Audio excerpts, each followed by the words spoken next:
Hi guys, and welcome back to the channel. Today is Tech Tuesday, and we're gonna have a look at the Land Rover again. We're back to the air suspension.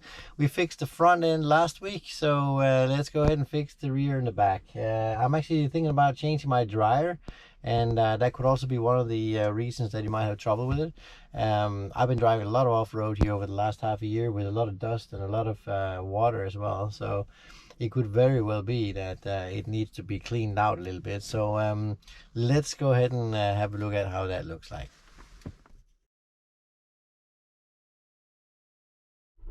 Let's just start the car. Everything is normal as is right now. Let's see what happens.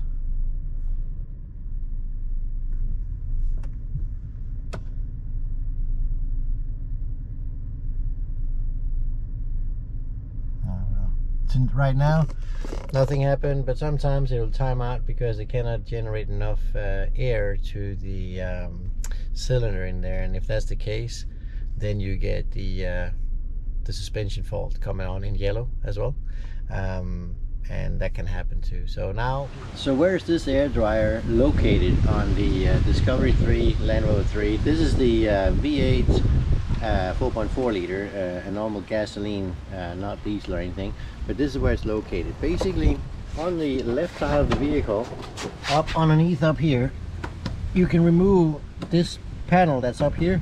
Once you have that removed, the compressor is then going to be visible. So just in front of the rear tire, and on the left hand side, that's where you find it. As usual, for safety precautions, make sure you jack up your car. You're playing with the suspension and it will come down all the way down to the stomach, and you don't want to be underneath it if that happens. So for your own safety, make sure you block up the car before you start working on it. So here is the system located. As you can see, it's a little bit tough to get up here. There's a screw, a torque sitting there. There is a bolt down here that's 10 mil going up into that plate, and then the compressor sitting up here. So let's go ahead and see how far we get. Well, to give you an idea how much sand that was inside of it, it's still here, and it's actually all over the plates up here as well, as you can see. We gotta go ahead and clean that first and see how that works. Well, Land Rover's now been cleaned out in the compressor system, so let's start up and see if it actually works. Well, it's cold over here at the moment, so let's go ahead and start up and see how it goes. I just put the key in it, and let's see.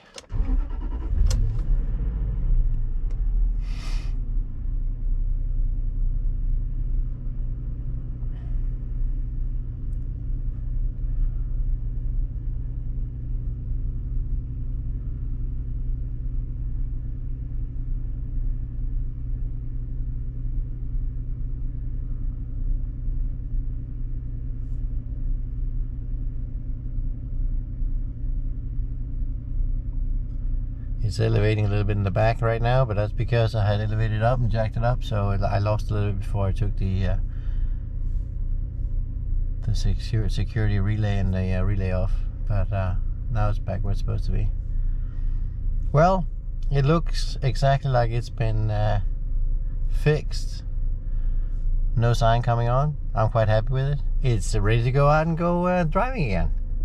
So that concludes the cleaning of the outside, basically, on the air compressor. You might want to do that once in a while, especially if you drive a lot of sand and also in a lot of water and so forth. It does collect up there. It's easy to take off. It's actually three screws, one bolt and two screws, torque two of them, and then a 10 mil metric system on the one in the middle. Once you get that all sorted out, just take it down, blow it out with a compressor if you can, or even wash it out. You can do whatever, but make sure it's clean up in that compressor bay, because it will ingest a lot of that, basically ingest a lot of that dust that comes up there as well, and therefore you might have some trouble in the system as you come along. And also your air dryer and your filters and so forth are not going to last that long. So enjoy it, and stay tuned for the next episodes. I might come up with another one. This was a short one, but also an easy thing to fix, and that's quite nice. If you haven't already done it, you can like, subscribe, and I'll come up with another video as soon as I can. Thank you.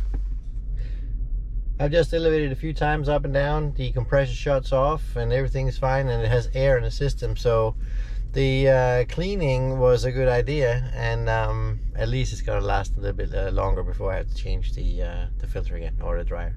So it's not a difficult job. It just takes a little bit of work and maybe half an hour, and you're actually ready to go out and drive again.